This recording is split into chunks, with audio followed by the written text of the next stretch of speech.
Hello, Ryan speaking. Good morning, Ryan. Anton Cleary here. Welcome to 103.7 3WAY-FM. Thanks, mate. How are you? I'm very well, mate. How are you? Yeah, good. You down in Warrnambool there? In Warrnambool, yeah. That's where we're calling from, mate. Nice. So you're in Melbourne? Beautiful.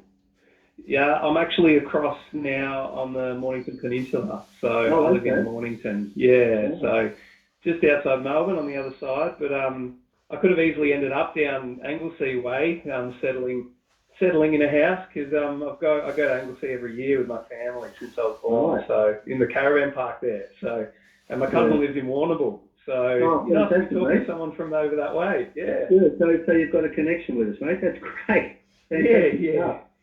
Look, thanks a lot. Thanks so much for joining us, mate. We're really pleased to have you. So look, one of the things we've been playing Endless Run regularly on the show, on my show, Trouble with the Taxman. Lovely. What a great song. Thank you very much. Thanks. Yeah, no, it's fabulous. So look, so we thought we'd better get you on the show and talk about the song, and also get to learn a little bit more about Ryan Meeking, Melbourne indie pop artist. So that's what we're about, mate.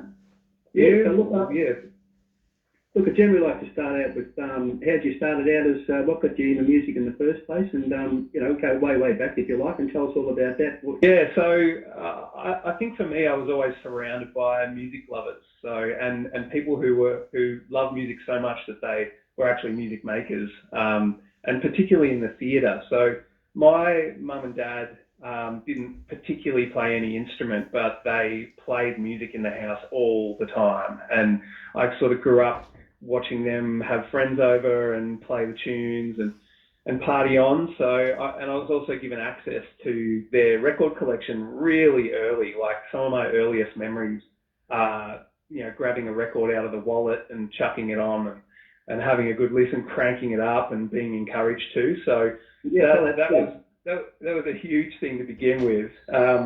Listening to a lot of Queen and even AC/DC, like just music that was really sort of passionate music and really out there, like artists really putting themselves out there to make a point or send a message or a vibe or a mood. So that always sort of, that's always found its way through in my music as well.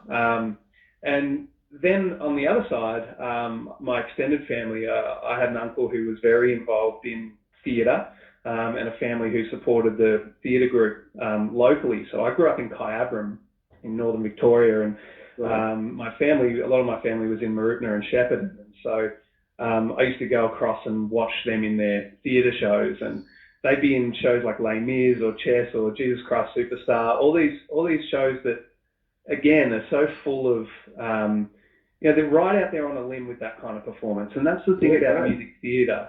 Yeah, and that's the thing about music theatre is I think sometimes people are a little bit put off from it when they don't know it as an art form very well, because it is so honest and really out there and passionate about a point. So yeah, I watched a lot of that and was really enamored with that sort of style of message sending. And so you fast forward all the way to now, and I'm just a huge fan of pop music and pop music that manages to sort of grab a vibe and really link in with people in the space of 3 minutes or even 10 seconds, to grab people in and start having a conversation on that vibe through the song. Yeah, that's great. Look, I read somewhere where, in your really early days, you used to get on your grandparents' piano. And that's right. So you're obviously a multi-instrumentalist. You sort of can play, because you play guitar, obviously, and sing. So you've pretty well-rounded music. Jack of all trades and master. Jack of all trades. That's So I've dabbled forever, and I think I was always a by-ear musician. So I can read music, but I never had the patience to learn how to sight read, and play on the piano. I've got friends who can do that, and it just blows my mind every time. But I think it's amazing. And the ability to also do it and inject interpretation at the same time, it blows my mind. So that's amazing. But I think ever since I was young, I was really drawn to learning by ear and playing by ear, and also creating new stuff. So dabbling and getting different sounds out of an instrument based on no music in front of me was always something I gravitated towards. Right. And I guess that's why I sort of resisted becoming a really good on-paper muso, because I guess when I was younger, I found it to be a distraction from what I really wanted to do with my time on the instrument, which was create a mood or a vibe. So it all started on my grandparents' piano, and you know, my parents tell me, even before I can remember, you know, we'd go over there and I'd sit up at the piano and start pressing notes and singing melodies. And so I guess it was just sort of, I think of it as like a funnel, you know, where, you know, you can put it on top of a bottle and you pour a bunch of stuff in, and eventually you get enough stuff like kind of, you know, gelled together in the middle to be a musician, you know. Yeah, no, brilliant. Yeah, look, with the, it was funny because I read, and I know this one, it was in Beat magazine. There was a Q&A in there. Look, and I'm probably going back a few years. Probably for a fair few years ago. Look, I think, you know, we'll talk about it in a second. You know, we'll talk about the bands you're in, but in this particular Q&A, they asked you what, and I thought this was a really good one. What band or artist would you assassinate first if you were given the chance? And you said the Beatles. Look, and I thought the reason was found. I thought the Beatles. Why would anyone want to assassinate the Beatles? But the reason was they set the bar far too high, and I thought, yeah, they did. Yeah, so they've obviously been a big influence on you. Well, past Ryan did well there, because I had no idea where that was going to go. Well, there you go. 7 or 8 years later, it's come back. What a great song. That's right. Yeah, look, I mean, it's true, you know, and even I think Peter Jackson's got a film coming out. Like, it got paused because of COVID last year and things, but he's got a film coming out that's just raw footage from the studio when they were putting together, I think, Let It Be. And even the little shorts that you can see of that, it's sort of unedited, and it just, you know, there's a lot of rumours about that band back then and how they were splitting up and all that kind of stuff. But you just see guys who love making music and making it together. And you know, it's not only did they set such a high bar, but you can see they were so in their craft. It's just amazing to watch. Inspirational stuff. And look, it's funny. So with your bands, because I noticed that you're a solo artist now, obviously. But in previous not lives, but in previously in your career, you work in bands. So you want to tell us a little bit about them? Well, look, I've got one here, Whittaker, and Whittaker was one of the bands. Yeah, and Whittaker still exists. So it's been a bit tricky with COVID getting in the way of people getting together and things like that. It's sort of delayed a lot of things, but I still work in the Whittaker as a band project. And that's you know, I went through a bit of a sort of revolutionary phase in my thinking about my own music about maybe 3 years ago, and I thought, I'm trying to jam everything into one spot. Like, I'm trying to jam music that's very personal to me, or you know, that doesn't utilize everybody in the band into the band music, as well as doing all the band stuff. So I look back on Whittaker records that had been released and in the years prior, and I always listened through them and went, it feels like there's two personalities here, and I think it's time to separate those two personalities so that each can be sort of perceived in their own right, and then really drive down those two separate paths too. So, I mean, if you listen to Whittaker stuff, you know, you can hear some folky stuff, some rocky stuff, but the Ryan Meeking solo stuff is very, very pop, indie pop driven, and that's what I've been allowed to do now, that I can separate them out. So I'm really excited about the Whittaker stuff that's going to be coming out. I mean, it's off for mastering now, so it could be, you know, 6 months away or 2 months away. It depends. Whittaker tends to not operate on normal schedules.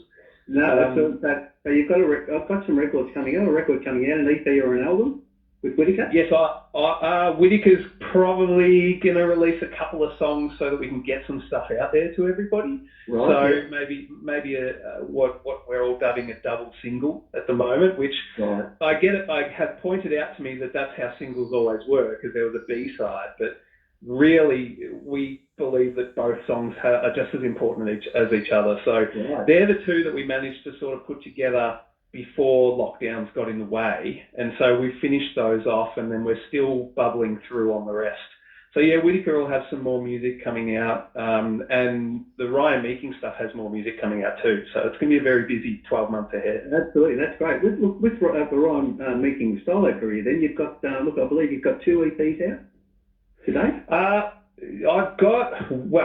I've only got one song, because Endless Run is the first time I've truly been solo. So back in the day, I think prior to Whittaker, I was releasing music as Ryan Meeking and the something, and the few was one of the iterations. Oh, okay. I'm with you, yeah.